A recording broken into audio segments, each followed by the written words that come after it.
ఆయన వెంటనే లక్ష్మీదేవిని ప్రార్థన చేశారు.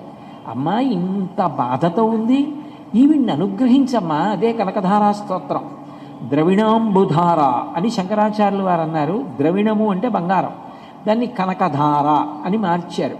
వందే వందారు వందారమిందిరానంద కందలం అమందానంద సందోహ బంధురం సింధురాననం అంగం హరీహ పులకభూషణమాశ్రయంతి భృంగాంగనైవ ముకుళాభరణం తమాలం అంగీకృతాకిల విభూతిరపాంగలీలా మాంగళ్యదాస్తు మమ మంగళ దేవతాయా అంటూ ఆయన కనకధారాస్తవం చేస్తే లక్ష్మీదేవి ప్రత్యక్షమైంది.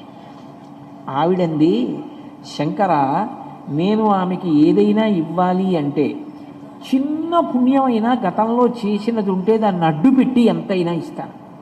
నన్ను అడగగలిగిన వారెవరు? ఇంత పుణ్యం ఒకరికి పెట్టినది ఏదైనా ఉంటే దాన్ని అడ్డు పెట్టి ఇద్దును.